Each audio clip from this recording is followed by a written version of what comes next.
Tiens, bonjour la jeunesse. Excusez-moi de vous déranger, je m'appelle Laurent. Je fais des petites vidéos YouTube pour savoir un petit peu ce qu'ils pensent les jeunes. Parce qu'un jour ou l'autre, on va mourir tous. Et après, qu'est-ce qui va se passer à votre avis une fois que vous êtes mort? Vous avez une croyance, une religion, quelque chose vous... C'est vrai qu'à votre âge, on est mortel, on n'y pense jamais. Hein? Non, pas vraiment. Et pourtant, il y a des jeunes qui meurent aussi. C'est malheureux, mais c'est la vérité. Une fois qu'on est mort, on va être jugé. On va être jugé par rapport au bien ou au mal qu'on a fait. Et on va être jugé par rapport à une loi qui s'appelle les 10 commandements. Vous connaissez les 10 commandements? Enfin, non, pas trop. Alors, on va voir comment vous allez faire. Et attention, je ne vous juge pas parce que moi, j'ai lamentablement échoué au test. Hein. J'ai tout cassé, d'accord? Il y a un commandement, il dit, tu mentiras pas. Est-ce que vous avez déjà menti? Oui. Et vous? Comment on appelle quelqu'un qui a menti? Menteur. Eh bien oui. Il y a un commandement, il dit, tu voleras pas. Est-ce que vous avez déjà pris quelque chose qui n'est pas à vous? Peu importe la valeur. Hein. Vous avez jamais téléchargé de la musique sur Internet illégalement? Eh oui, non, mais voyez, est-ce que vous avez déjà regardé une personne du sexe opposé avec des désirs dans la tête? Mais vous savez pourquoi elle est belle, cette loi? Parce que justement, on ne peut pas se juger les uns les autres. On est tous pareils. Tous. Regardez un petit garçon ou une petite fille, on n'est pas obligé à lui apprendre à faire des bêtises. C'est de nature. On sait faire des bêtises. Le problème, c'est quand on meurt, on va être jugé par rapport à cette loi-là. Et si on est jugé par rapport à cette loi-là, on va être coupable ou innocent? Ah là, c'est... Eh ben, c'est simple, on va être coupable, hein, puisqu'on a cassé la loi. Ouais.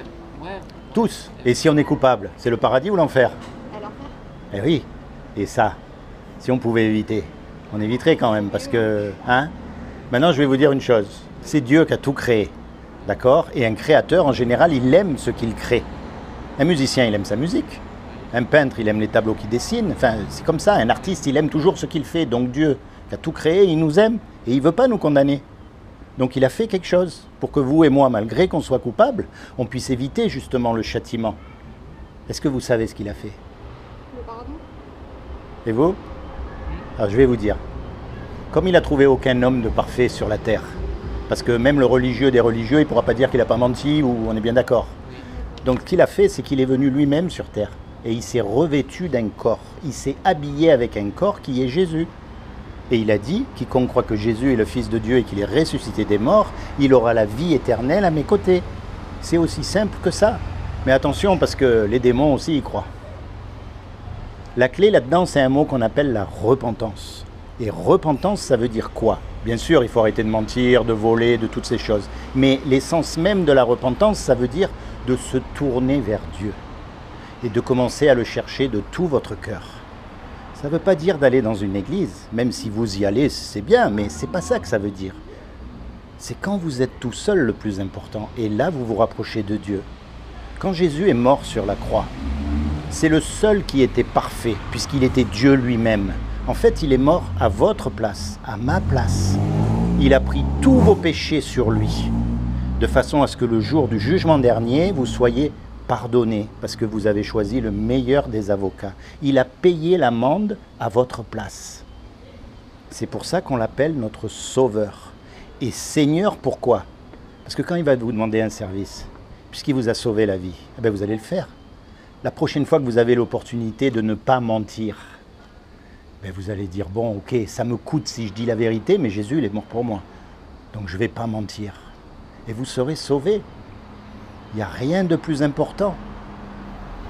Ne confondez pas religion et Dieu. Parce que la religion, si vous avez bien remarqué, c'est tout le monde qui fait pareil au même moment, et puis le lundi, ils ont tout oublié. Non, ce que Dieu veut, c'est vraiment une relation personnelle avec vous, quand vous êtes tout seul. Parce que vous avez une vie à part, vous. Vous avez eu des injustices que moi, je n'ai pas eues, et vice-versa. Vous avez eu des joies que je n'ai pas eues, et vice-versa. On a chacun un chemin. Et Dieu, il veut s'inviter dans votre cœur. Il veut vous protéger, il veut vous conseiller, il veut vous conduire. Et plus que tout, il veut vous sauver pour le jour du jugement dernier. Et tout ce que vous avez à faire, c'est d'accepter Jésus comme votre sauveur. Et quand vous êtes dans votre coin, vous lui parlez avec ce que vous avez dans le cœur, chacun de vous. Voyez? D'accord? Vous avez une Bible à la maison? Ah, et vous? Oui. Eh bien, alors vous allez recommencer à lire la Bible. Commencez dans le livre de Jean. La Bible, en fait, ce n'est pas un livre religieux, c'est un livre historique. Toutes les histoires qu'il y a dedans, ce sont des histoires réelles qui se sont passées, et Dieu utilise ces histoires pour nous parler. Parce que l'homme n'a pas changé. C'est pas parce qu'aujourd'hui on a des ordinateurs qu'on est différent des Romains ou des... On est tous pareils, on a tous cassé la loi, on n'est tous pas bons. Il y a marqué qu'il n'y a pas un seul homme de bon sur la terre. D'accord? Commencez dans le livre de Jean et vous allez apprendre à connaître Jésus, à connaître sa vie. Et après vous naviguez, vous allez là où l'Esprit vous dirige dans la Bible. Et vous vous laissez guider par ce livre. Et vous verrez, vous ne le regretterez jamais. Alors ça ne veut pas dire que tout sera parfait dans votre vie, hein. Ce n'est pas un lit de rose que je vous promets. Mais au moins je vous promets que vous serez sauvés. Et au lieu de mourir, vous aurez la vie éternelle. Votre corps, il va mourir bien sûr, mais je parle de votre âme, moi. De ce qui fait votre personnalité. Et vous allez rejoindre celui qui a tout créé. Les papillons, les oiseaux, les lions, les étoiles. Mais imaginez l'être que ça doit être. Ça doit être fantastique, franchement, de passer l'éternité avec lui. D'accord? C'est comment votre prénom? Mia. Mia. Et vous? Fabio. Fabio. Seigneur Jésus, je te demande vraiment que tu te révèles dans le cœur de Mia et de Fabio.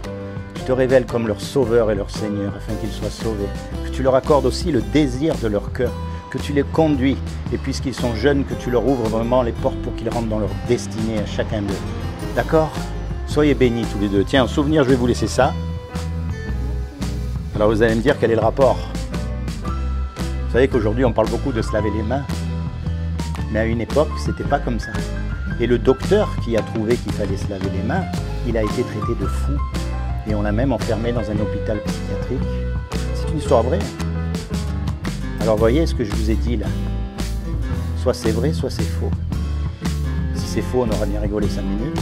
Mais si c'est vrai, vous risquez de perdre gros. Il ne faut jamais suivre les troupeaux. Il faut toujours penser, réfléchir. D'accord? Soyez bénis tous les deux. Et merci de m'avoir accordé ces quelques minutes. Soyez bénis. Vous aussi. Livre de Jean.